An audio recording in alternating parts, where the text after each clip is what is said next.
Welcome everybody to the Elevate Health podcast brought to you by MediGlobal. Again, I'm your host, Jeffrey Rennie.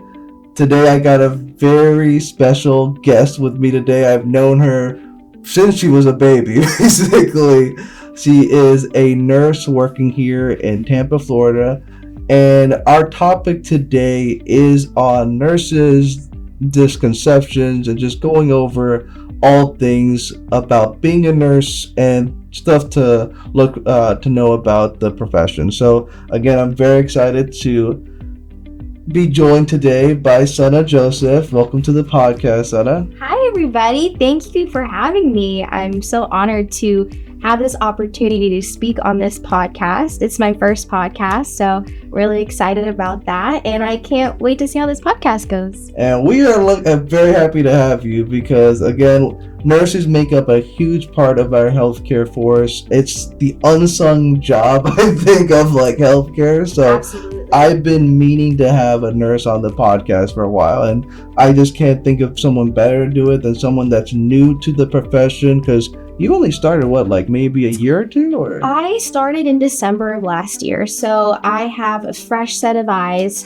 I'm the baby nurse. So. And you still remember nursing school, all that is fresh in your head. Fresh in my mind, So yes. so you can have that better perspective of all the things that they go through. So Absolutely. Really do appreciate you being here and just talking about that journey. What brought you to the nursing career? What made you want to become a nurse? Yeah, so this is a popular question. It goes back to my grandparents, I would say. And so in our Indian culture, we're very fortunate to be living with our grandparents. And so growing up, I was always around my grandparents. But unfortunately, time passed, they got older, and they unfortunately got sick. And so a lot of the times, we would be bringing them to the hospital, and it would be Advent Health specifically. And the staff there were just so great. They were very amazing. And every time we came over to the hospital, we felt very comfortable and very reassured handing over the care of our grandparents to the staff at Advent Health. And we felt like it was the right place to be in. It was a good place to be in. And I just remember all of the staff were nice, but specifically it was the nurses that drew attention to me. I just admired the hard work that they were doing. It's just such direct care that they have with my grandparents, with the patients, and they're very thorough, and they just have many, many jobs in one. And I thought, what better profession to go into where I can actually give back to the community and see that work process and see where it goes. Yeah, that's a huge thing, because you saw it and you're like, how can I give it back to other people, right? Which is and you were firsthand, because your mom was a nurse too, right? So I was gonna say, we have a lot of healthcare personnel in the family, a lot of nurses in the family. My mom is actually keep up with the stereotype. I know. And my mom's a nurse too, so I understand. Yeah, Miss Auntie's a nurse as well. And so I had a lot of influential figures around me. And so this is a great profession to be in. It's definitely hard, but it's a rewarding career. Yeah, and kind of going into that, because I know there's a million things that you guys had to deal with. What was those tough things that you had to deal with as a reality of a day-to-day nurse, that you may have not expected, The tough things, it's just, nursing takes a lot from you. It takes a lot of energy because you're probably very fresh off at the start of your shift. But at the end of those 12 hours, you just want to go home, maybe sit in a dark room, maybe sit by yourself for 5 minutes, not have anyone come to you, because it is taxing. A lot of everything goes into all of your patients that you have. Both physical and mentally taxing. Physically and mentally. And I myself, I'm on a med-surg floor. And so I have, on a day shift, it's about 7 patients. And so we are tending to 7 different individuals. On a night shift, we can go up to 5 patients. So it's a little bit calm. But still, at the end of the day, we're communicating to 5 different individuals with different needs, and there's just so much that goes into that. So that's something that I didn't realize in the beginning would be a lot, but it is. But the best thing is you keep giving your all, you keep practicing, you keep doing it, and it's just going to be second nature, and you'll be okay in the job. And I was a social worker, for a few years, and it's like so similar, the things you go through, because you're giving so much, right, of yourself, like physically, emotionally, to people, that it does become super, painful, and almost like a burnout does happen. Like, we always talk about avoiding burnout in like healthcare professions, but it really is a real thing. How do you like avoid that? Like, how do you recharge your battery, so to speak? I'm glad you asked, because burnout is definitely a real thing, especially in our profession of nursing. In fact, I was reading up on a statistic. It's not 100% word for word, but somewhere between 60% of new grad nurses feel burnout when they start working in the hospitals. And to me, that's just really sad, because we're like new nurses coming onto the floor.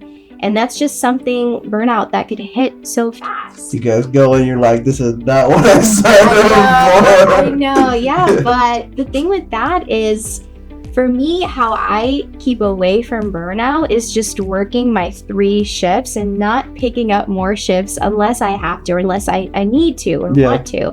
And then when I clock out of the hospital, I clock out. Yeah. So after my 3 shifts, I'm back home, and I'm doing things to get my mind off of that hospital setting. Otherwise, it's always going to be there, right?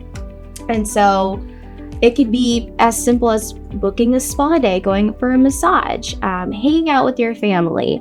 It could be doing hobbies like reading a book or baking, anything to get your mind off of nursing. You clocked out, you're home, so just try to do something different and have something to look forward to when you are at work. Can it sometimes be difficult? Because I know sometimes it's easier said than done, for sure. Yeah, because it's like you have people that will call out, and then your person will probably call you like, hey, I know you did your 3 days, but can you come in? Like, how do you, is that something where you'll take the bullet, basically, you'll bite the bullet and you'll just like go? Or do you just like put your foot down and you're like, listen, man, today's my day off, I'm taking my day off? How do you navigate that? So as a new grad nurse, I don't think I can put my foot down, just because I'm starting off and I want to have good companionship and good respect among all my colleagues. And so I would just take the bullet. I would take it, but I know, like, maybe if you're a seasoned or older nurse, you might put your foot down and be like, no. I work my 3 days, but my mom's working in 20 years. Like, when she wants to take a day off, she takes a day off. And that's good, because sometimes you need that realization. Sometimes you need to tell yourself, hey, I worked my 3 days, now I need to be home for my sanity. And it's also like, I kind of like, you earn it almost, because you just started, right? Like, there's people that have been doing it for years and years, so it's like paying your dues almost, right? Like, you have to earn your like thing to be able to take those days off, right? Like, it was the same way in the school system. I used to go in and like have to cover teachers and stuff like that, and same idea. Like, first of all, I don't want to be that not team player, you know what I mean? And also, you realize, listen, when I do need like that day off for myself, for my mental health, they'll cover for me, you know what I mean? So it's just really important to have that give and take and everything. What about those dynamics also kind of, how are those dynamics being the new nurse on staff? Is it like, do people look at you and they're like, baby almost? Or is it like, okay, you just are put right into the fire? Like, how does that work? It's a little bit of both. So as the new grad nurse, it is a little different coming onto the floor. Everybody kind of sees you as like, oh my gosh, we have a new nurse. But on my floor specifically, I haven't really encountered any mean nurses or bullying, which is a little bit of a stereotype. It's something that can happen, like bullying within nursing, but I have been very lucky. Like, this hospital, this floor has been very great to me, and all of the nurses have been looking at me like, yay, we have a new addition to the family. That's great. That's how I've been, introduced and seen as. And in terms of being thrown into the fire, yes, here and there, because I do have a mentor. I have a great nurse who's been like a teacher to me. I've had multiple nurses, and they have been doing a really good job taking me under their wing and showing me how their schedule is like in the 12 hours. And so it's not like I'm by myself fully yet, But when I am with these teachers, these preceptors, I can be tested and thrown into the fire at times, so that if I do make a mistake, at least I'm with somebody and I'm not by myself. Yeah, it's always like pressure makes diamonds, right? Yeah. So it's like you have to, if you don't get tested, if you're not like, you're not gonna learn, right? So I definitely see that dynamic for most health professionals, right? And as in that moment, like, how do you like deal with all the, because I'm sure there's stress, I'm sure there's anxiety, like how do you deal with that? Do you just rely on your training, rely on your knowledge? Like where do you go when you feel those type of emotions? The main thing is always asking questions. Yeah. They tell you this so many times because it's true. If you don't know how to do something, make sure you ask your preceptor. Make sure you ask around, because when you're by yourself, what are you going to do if you don't know?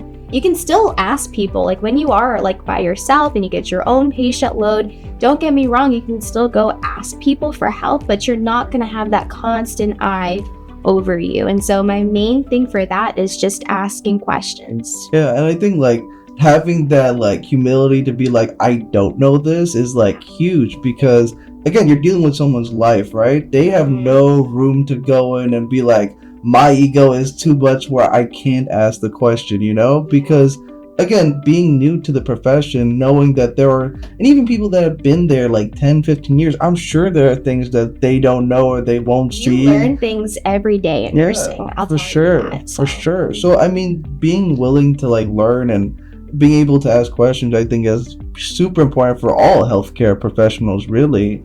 Kind of going back into like learning and going through, what was that process like school-wise for you? Like, is it like, I know there's like a 4-year course and stuff like that. Can you talk about that and kind of the certification for people that want to get into nursing? Yeah, so I will say that I did not take that traditional pathway, but I will start all the way in high school, since beginning of high school is when I knew that I wanted to pursue something along the lines of healthcare, and that was nursing. And so I started in high school taking a lot of dual credits. And these are credits that high schoolers can take and for free. These are college credits they can take for free. And I did do some of those classes, and those were my nursing program prerequisites. So classes that I needed to get into the program. And so after I graduated high school, I still had a few more courses I had to take. And so I took a gap year and I finished my courses through there. I took the entrance exam for Hillsborough Community College, since that's where I went for my nursing degree. And then I submit an application, I got in, and then I started the fall of 2022. So it's fairly recent. And I say non-traditional because it's not the typical 4-year bachelor's to get a nursing degree.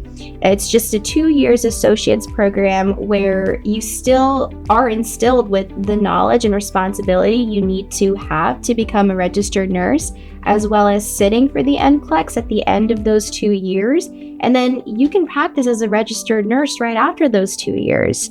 And so that is a little snippet of my journey. And for people who want to join nursing and, join this really rewarding but hardworking but rewarding career, I would definitely say that if that person has time, definitely try going to a CNA class or CNA coursework, because that really helps with building up, because I really believe techs or CNAs are the foundations. They are the backbone of the hospital, and the unsung heroes of the unsung heroes. Yes, 101%. And so that's what I did, and it's really great. You really build on those skills when you go to nursing school, and you really know more. I would say it really helps you out.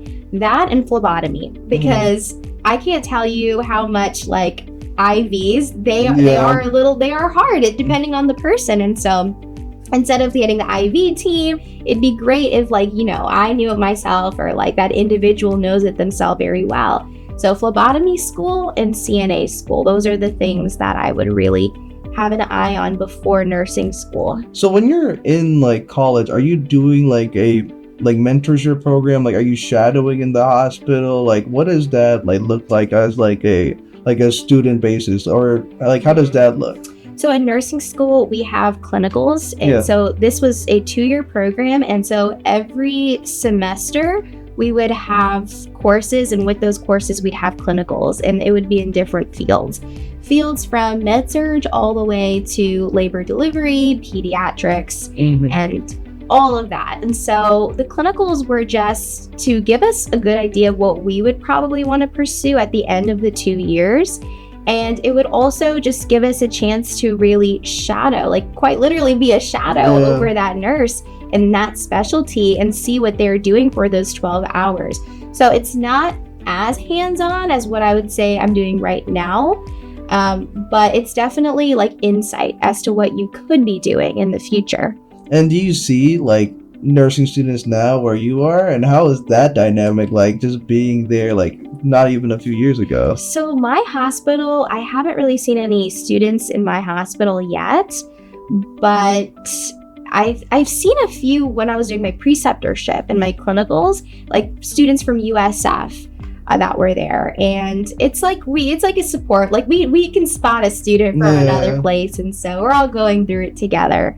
And you're like, that's a rookie. we know rookies, yes. Yes. I feel that. And it's just one of those things, part of it is always giving back and like giving those insights, which is like huge, right? Because you're always paying it forward for the next generation and the next person, because I'm sure for you had those people, right? And can you talk to me about those like mentorship experience with maybe nurses and how that's affected you as well? Mentorship experience, the main one is at the end of our nursing program, we had to do our preceptorships. And so that is where I was with Tampa General, and I was put on the orthopedic trauma floor, and I had an amazing nurse who took me under her wing for 6 night shifts. And mind you, that was my first 6 night shifts in a row? No. Oh, okay. No, it was just 6 night shifts in 2 weeks. Oh, okay. So, I was gonna say, I was like, that is no, that's absolutely insane. But no, it was 6 night shifts, and that was the first time I've ever done a night shift. And so she's a pretty young nurse. She still works at TGH, but she was usually the charge nurse, and she's put in that position just because of how much she is very good with delegating, and when things happen, she knows what to do. And so during this preceptorship time, I really think it helped me learn the fundamentals, because this, at the end of the day, was a med-surg unit, an orthopedic med-surg trauma unit. And so med-surg has its own stigma with the crazy load of patients, but we did it together. And so we took the load together. We passed medications. I got to see the foundations of nursing through that preceptorship.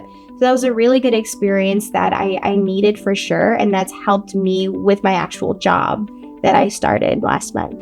And, we always need that. When I first started in the school system, I had like a mentor as well. And if you don't have those people to go in and guide you and give you, then you really do feel like a deer in headlights, right? Because there are so many things you wouldn't have known without that person. So it's definitely huge. I know we talked about before that you are currently, when it came to a few of these colleagues, like there's a few programs that you network and have build mentorship through that. Can you talk to me about that? About mentorship or like networking? Networking, both of those, because I think they tie hand to hand, right? Because if you network, right, you may network with someone that may become a future mentor, right? Like you're talking about the Indian Nursing Association. So I'm currently a new member of our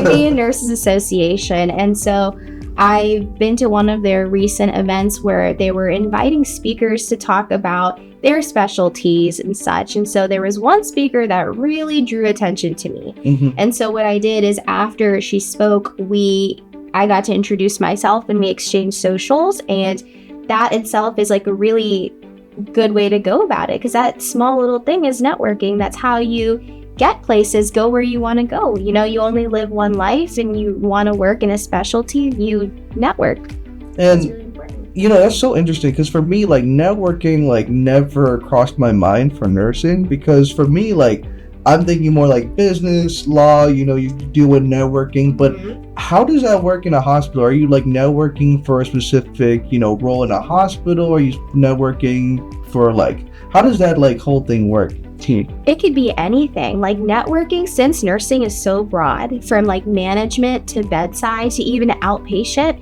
whoever you encounter and wherever they work, it really just depends on that. You can talk to them and see where they're from and see if that interests you, and then go from there. Yeah, because you never know where that relationship will lead, right? Never, because it's so vast. It's so like vague. So yeah, and you're planting a seed basically, and again, you may not know where that seed goes and takes you. Yeah. You may need like a letter of rec or something one day going into like something else. Yeah. And again, that person may be that letter of rec for you, so you never know where it may lead.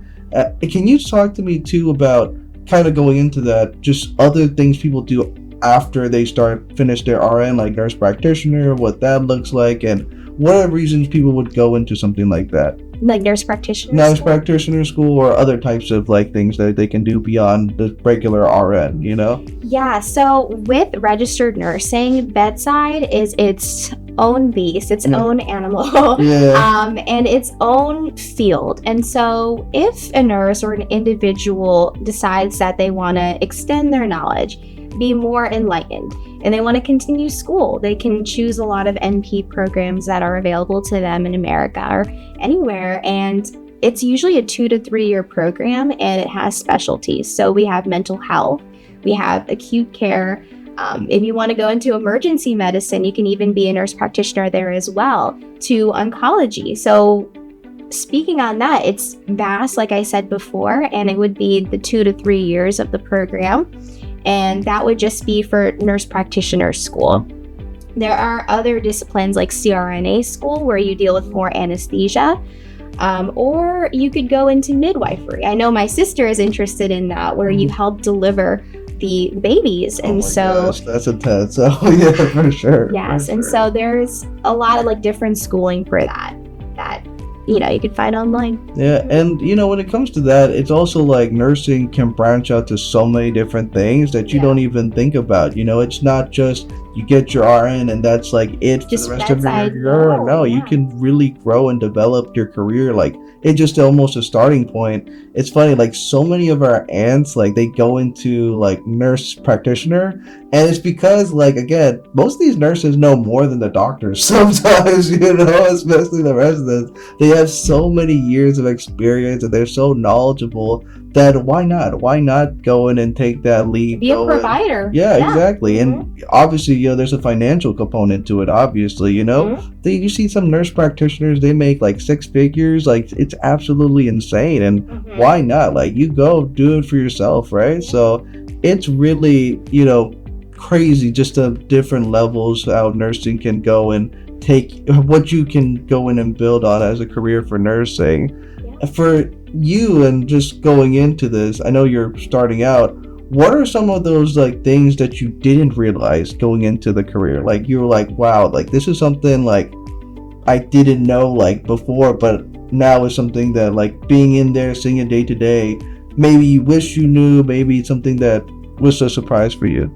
It would be having to learn how to talk to the patients, because that is something different. Like you can't just go in and just talk how you normally would, unless you've had that patient for a few days. You build rapport between them. Yeah. No, that's its own skill that you need to pick up. I like to say, like in nursing school and stuff, you can take all the tests, you can submit all your work, but at the end of the day, you need to have the characteristics to be a registered nurse and actually be the registered nurse at the bedside. And one of the skills is talking to the patients, and so that's something that I'm still working on right now on the job. Have you ever had to talk to someone who's like dying, or like they have like a very like bad like prognosis or whatever? And if so, like how do you deal with that type of situation, like giving someone like bad news?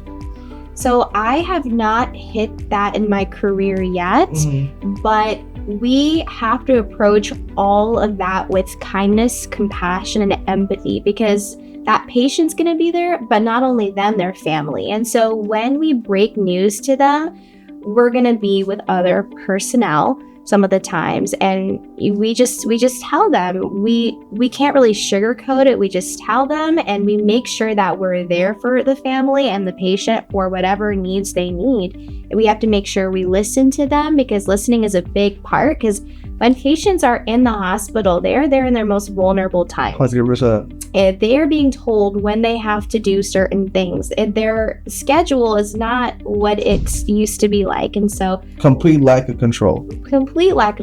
So we have to be very attentive to whatever is happening in that situation. Yeah. And I'm sure people are very not their best selves at that time. So how do you deal with that? How do you deal with people that you understand, like, hey, they're not in their best moment, but they're also not making your life any easier? Like, how do you deal with that type of patient? I just have to tell myself, hey, like, listen, they're not in the best part. Like, they're not on vacation. Maybe if we're at a Starbucks, we'd be, best buds. Buds, but right here, we're in a different situation. But you know what? We're going to make the best out of it. Yeah, no, 100%. And so you don't blame it on them. You don't see it as a fault on yourself. You just see this is the situation that they're in, and you go about it that way. 100%. And, like, having an understanding of, like, listen, this is what they're going through, and just not going in and taking it personally. Like, this is not, I'm a bad nurse or something like that. This is just, it's a tough situation for them to be in. Mm-hmm. And when you deal with these patients, I know that you deal with them and you build that connection, that rapport. One thing that always struck to me, because I never worked in like a healthcare profession, is that when a person dies, my friend who's an anesthesiologist assistant, he explained that, like, the first time he saw someone die, it really affected him. Like, he had to leave. Did you have to go through something like that, or? For that, it was mostly my grandparents. That was the first death I've seen up close. Like, for my grandpa, in his last moments, he was in an ICU floor. And so that was the first death I've seen, like, in real time for me. But it can be different when you're a nurse, for sure, because you have 7 patients, maybe, God forbid, one of those patients, the outlook isn't good. They end up passing away. And there's a thing called compartmentalization we do in nursing. So if you see that, you have to take it in, put it in one side, and then you go to the patients asking for water. Yeah. So it's just because you have 6 other patients to deal with at that point. You can't show like what you just experienced to the other patient. Mm-hmm. So everyone's case is different, and so. Yeah, and I think it's so important for the patient too, because if you're stressed out and like worried that like this person's died, they're going to be questioning if you're capable for the job. They're like, yo, am I next? You know what I mean? Like, they're probably like thinking that too. So you gotta be like, have that confidence, and like you said, being able to show that, listen, I'm still here. I'm still gonna give you guys that quality of care, because at the end of the day, they're there as well, it's not like their life is less than this other person, It's super interesting when people talk about that and how they have to deal with it. Is there something like you would recommend, like in terms of like self-help, like that you would do, like in terms of like just de-stress and? Oh yeah, it's just the simple things. Go on a walk. If you have dogs, take the dogs out for the walk. I know that's something that I have to work on. It could be just being by yourself, reading a book, just being somewhere less stimulating, because the hospital is one of the most stimulating places. In fact, sometimes I'm done with the shift and I'm going to sleep and I can still hear the call bells in my head. Yeah. So you just need to give yourself some time and separate. It's like PTSD almost. Oh my gosh. It's just the sound you've been with for 12 hours and it's just there like constantly. So it eventually, after you get your sleep, it goes away. No, 100%. But, and kind of going into that, like, what is some like advice you would kind of give to those like new nurses, being a new nurse yourself, like what are some things that you would say is like some pro tips by Sana? By Sana. Well, I would first say kudos to everybody who wants to join this really hard working career. Yeah. It takes special people to do a special career like this. And so if you are like compassionate, if you are empathetic, and if you have a really good moral compass, that brings you long ways in this career, because it's genuine and patients genuinely see if you want to be there or not. And so adding on like from previous questions, it would be asking for help too as a new grad nurse, because that helps you so much. And if you learn a specific way, you can tell your mentor that. So maybe if you see things in a visual way, or if you need to do things yourself, voice that as well. And just don't be afraid to ask for help, and also do new things, because nursing is just, it's going to be a whole new chapter, a whole new book where you do so many different skills.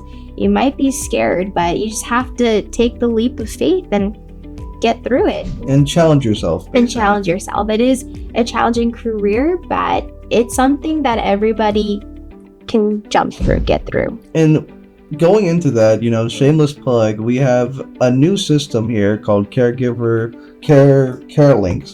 CareLink software, basically.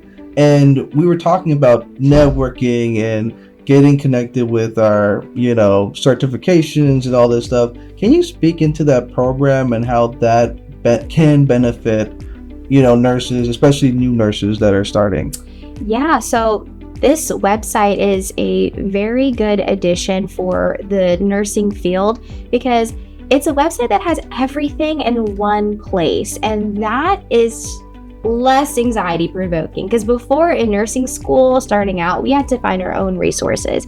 This is everything from finding your own CPR, your BLS courses, and finding that in your own time. Now you can find it on this website, and it's just super helpful in that way. And if you are studying for your NCLEX, this website has a lot of good resources for you as well. And so even storing your credentials, I know for myself, I store it on my computer, but I have to scroll through my downloads to see where it is. But this website has a drive or like a safe for you to put all of that into. So it's a really good website that I'm just learning about now, but I wish was there 2 years ago. Especially with the certification, because you're dealing with a million things at the hospital. Like, who has time to think about, oh my gosh, I need to go do my basic life support training in 2 weeks? And when it expires, this website tells you when it expires too, instead of having a mental thing. So it's just it just gives that extra support for that. And again, when we talk about networking and building those relationships, like an all-in-one platform that I think hopefully, when it does fully go live and everything, will help a lot of nurses. So absolutely. Before we go and end and finish the podcast, I always do a fact or fiction segment on the podcast, and just trying to dispel whatever misconceptions we have on this topic. So you don't mind playing this game with me, Senna? No, I don't mind. I'd love to. Well, let's do it. Let's go for it. So my first fact or fiction, and this kind of comes probably from people who have no idea about the medical field: nursing is an easy job. Fact or fiction? 100% fiction. Yeah, for sure. No, nursing is definitely a job that takes a lot from you. It's nothing that is easy. It's something that comes with practice, with time, but it's nothing easy. There's just a lot that comes into it. From nursing school to passing your NCLEX to actually being a nurse, there's a lot that goes into it.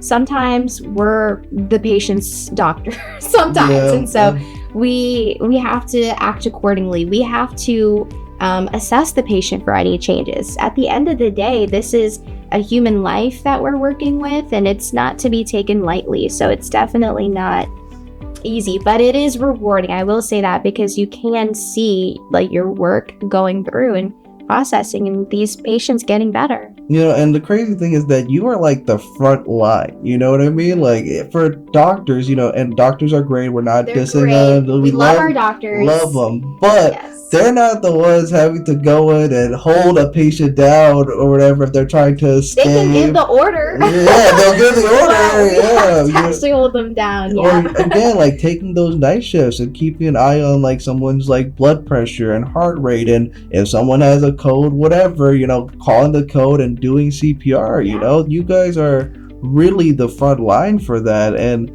really that's something that people don't appreciate enough. So again, my mom was a nurse, so I was told very early on how hard of a job it is. So I definitely can attest, kudos to you guys.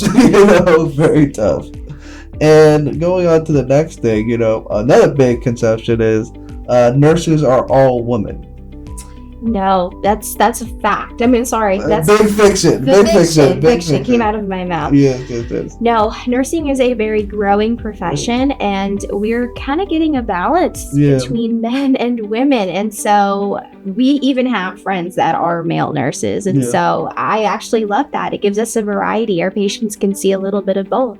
Yeah, and it's, again, like, things are growing so much. Like, people see, like, maybe it was a stereotype, like, back in the day, same thing with, like, teaching, I believe. But again, it's the stereotype that why does that matter, number one, and two, it's just not true. It's such a diverse group. You see Indians, Hispanics, like, it's a hugely diverse group of people, and your goal as a nurse is super important. So again, like, to just go in and just generalize and just say, oh, it's just a woman field, it's just really insulting and just doesn't, like, grasp how diverse it is. And my last thing is, nurses, I'm trying to say this as PG as possible, but nurses only deal with the dirty work, i.e. like cleaning up after people, going in and dealing with sanitation, all that stuff. Okay, don't get me wrong. So it is a bedside job, so it does include aspects of it, but it is not only that. So when we start our shift, we first go and assess our patients, right? We change a shift report. We talk about how this patient is, if their condition changed, with our nurse that's giving us the information. So if I'm night shift nurse, I'm getting information from day shift nurse. And then after that, I'm assessing the patient to make sure they're okay. What are their vitals? Is it okay that I give a blood pressure medication? Is it too low? So we're using a lot of critical thinking as well. And on top of that, we're talking to the patients. We are being their confidant while they're in the hospital and making sure that they don't feel lonely, or they feel their best selves that they can in being in a vulnerable setting. And so, no, it's not just the sanitary stuff, but it does include the sanitary. So maybe a little bit of truth in there. A little bit of truth in there. Because I think that's part of it too, is like, listen, like, and I love how you said it, like, there is a part of that's part of the profession. Like, don't get me wrong. Sugarcoat it. Yeah, no, 100%. Yeah, it's what it is. And, but there's so much more to it. And again, you are dealing with people's lives first and foremost. Like, that is not like, that's the main role. And part of dealing with people's lives is dealing with the nice parts of people's lives too, So, dealing with that is such a huge thing. And again, doctors aren't doing it, other people aren't doing it, like you guys are doing it. So again, no one else will do it. No one else will do it. So and someone's gotta do it, someone's gotta do it. And that's why, nursing is such a very beautiful field, and it just does things that has to be done. And with all that being said, we had a great thank you again for being part of the program. Is there any last thing that you want to talk about in terms of nursing to that new nurse out there, or someone that's debating, wanting to be a nurse? Like, what if there's something that you want to add to it? Is there anything you'd like to add? Yeah, I will say that no one can do nursing the way we do nursing and how we do it. And so, again, kudos to you if you were thinking about joining this big profession, because you can do many things. If bedside is not for you, but you still want to extend and give back to the community with your compassion and with your empathy, there are so many different outlets you can go into. There is, like we said, outpatient. Maybe you want to be in the OR specifically. So with surgery, you want to help the surgeons. Maybe you want to stick to bedside, but it's just all a growing opportunity. And there's a lot of things you can do with this. And so you just have to keep persevering, keep getting through what you're doing. And I know it's easier said than done, but hard work is hard work for a reason. And so the good things come in the end. Awesome. Sana, thank you again for joining our program. We really appreciate you guys. If you have any comments or questions, please put them down below. I'm your host, Jeffrey Rowney, signing out. Peace. Bye.